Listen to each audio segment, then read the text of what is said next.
Okay guys, नमस्ते। म पङ्कज राणा। आज हामी कुरा गर्नेछौँ जियो पोलिटिक्सको बारेमा, होइन।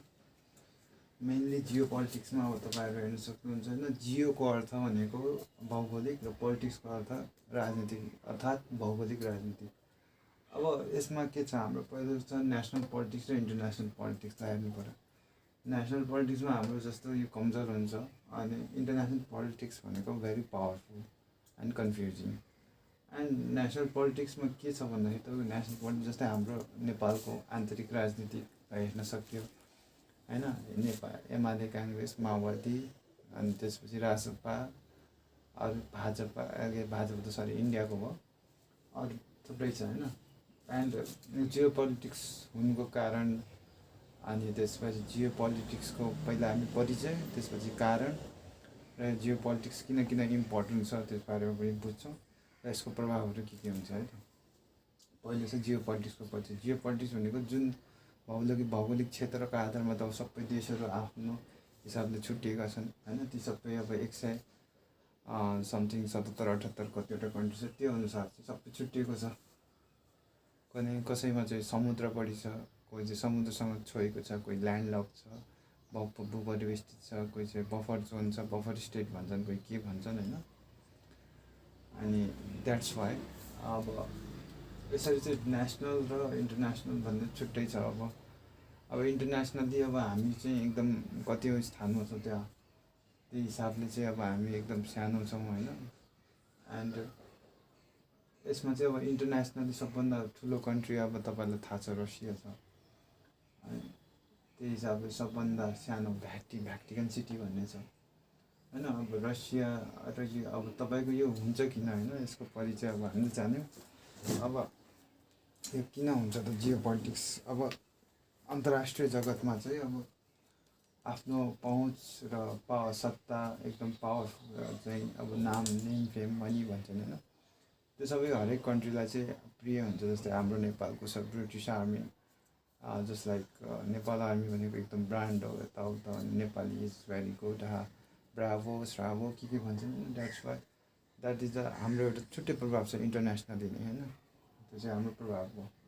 अब त्यस्तै अनुसार अरू कन्ट्रीको फरक छ। साइन्स एन्ड टेक्नोलोजीमा छ, जस्तै कि जर्मनको साइन्स एन्ड टेक्नोलोजी, बम बनाउने अल्बर्ट आइन्स्टाइन त्यहीँका थिए। त्यसपछि रसिया सबभन्दा बिगेस्ट कन्ट्री, लार्ज कन्ट्री, होइन, भौगोलिक हिसाबले पावरफुल कन्ट्री पछिल्लो समयको। अनि भ्लादिमिर पुटिन भएको ठाउँ, अनि युक्रेन भनेको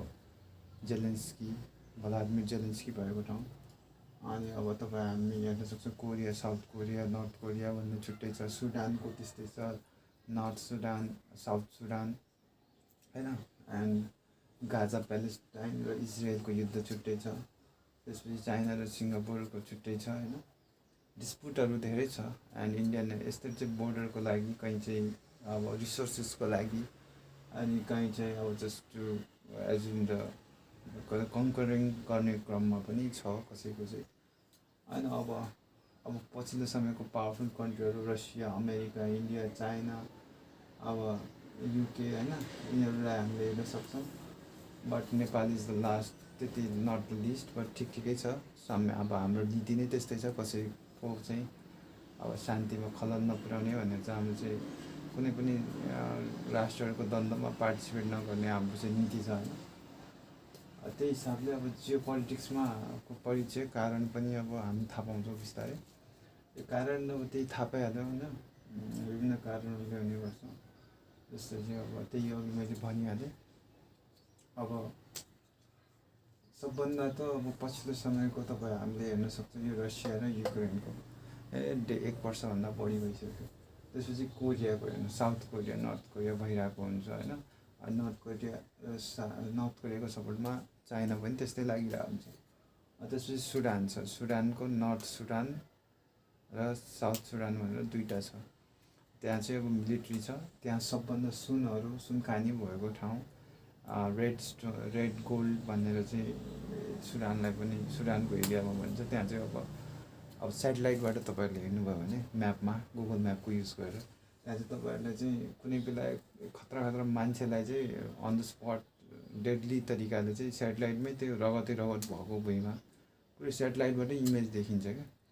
एन्ड गुगल म्यापबाट हेर्नु हो भने Sudan, north Sudan, south Sudan search गर्नुभयो भने त्यहाँ चाहिँ खतरा खतरा बम हालेर मान्छेलाई नै जलाइदिन्छ अरे क्या, त्यस्तो खालको ठाउँ, त्यतिसम्मको हिंसा छ क्या त्यहाँ।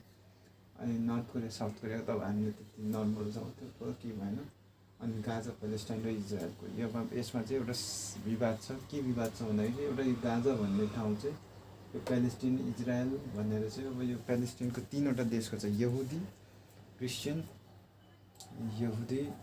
क्रिस्चियन र तपाईँको अर्को जेरुसलेम हो कि के भन्ने छ होइन, यहुदी क्रिस्चियन र मुस्लिम उसका चाहिँ 3वटा धर्मको चाहिँ यहाँ चाहिँ अब भएर चाहिँ अब त्यसमा एउटा गाजा भन्ने छ। अब ठाउँलाई चाहिँ अब धार्मिक द्वन्द्व भन्छ यसलाई, अब धार्मिक द्वन्द्वको नाम दिएको छ। तर खासमा चाहिँ अब यसमा चाहिँ अब विभिन्न सोर्सेसहरूबाट मैले बुझेअनुसार चाहिँ इजरायलले चाहिँ अब यिनीहरू चाहिँ कब्जा गर्न खोजेको भन्ने छ। अब खै मेबी यो त अब वर्ल्ड हो, यहाँ त के हुन्छ nobody can understand. And China र सिङ्गापुरको अब त्यस्तै तिनीहरूको अब इन्टरनल होला त्यो चाहिँ, आई डोन्ट नो। अब पावरफुल कन्ट्रिजहरू पछिल्लो समयको रसिया, अमेरिका, इन्डिया र चाइना होइन। त्यसपछि युके त अब पहिलाको अब एलिजाबेथको भइहाल्यो। सो यही थियो जियो पोलिटिक्समा पछिल्लो समय। अब अमेरिकालाई हेर्न सक्छ हामीले, अमेरिकाको डलर प्रभाव त्यस्तै छ, भाषागत प्रभाव, इङ्ग्लिस ल्याङ्ग्वेज होइन वर्ल्ड वाइड छ। Every country has necessity to speak in English to connect the world भनेर चाहिँ उनीहरूकै क्याम्पेन हो होइन। हरेक कुराहरू चाहिँ अब अरू कन्ट्रीहरू पनि छन् जहाँ चाहिँ उनीहरूको आफ्नै पर्सनल ल्याङ्ग्वेजलाई युज गरिएको छ होइन। पर्सनल ल्याङ्ग्वेज फर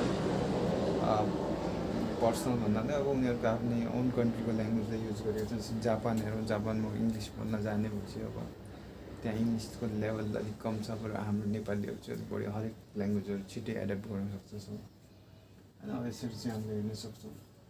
अब यही नै थियो। अब जियो पोलिटिक्समा अब तपाईँहरू हेर्न सक्छ हाम्रो एसिया, अमेरिका अनि अस्ट्रेलिया 5-6-7वटा कन्टिनेन्ट छन् होइन। ती सबै कन्टिनेन्ट्स महादेशहरूमा चाहिँ अब थुप्रै टाइपको जियो पोलिटिक्सहरू भइरहेछ क्या।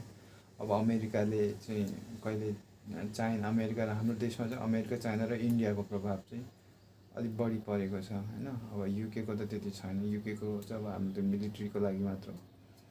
अनि अमेरिका, चाइना अब भारतको खुल्ला सीमा छ, भारतले खुल्ला सिमानाको आधारमा जे पाए त्यही मन परी गरिदिन्छ। अनि चाइनासँग हाम्रो बन्द सिमाना छ, त्यसमा पनि अब धर्मको नाममा त्यही बौद्ध धर्मकोले गर्दा अलिअलि हुने हो, त्यो पनि छैन त्यति धेरै। अनि त्यसपछि तपाईँको अर्को भनेको अब अमेरिकाले त अब त्यही हो, नेपाललाई चाहिँ अब त्यो चाइना विरोधी र भारत विरोधी अब एक्टिभिटी गर्नलाई अब के छ उसको मन चाहिँ आई डोन्ट नो होइन। अनि त्यति हो।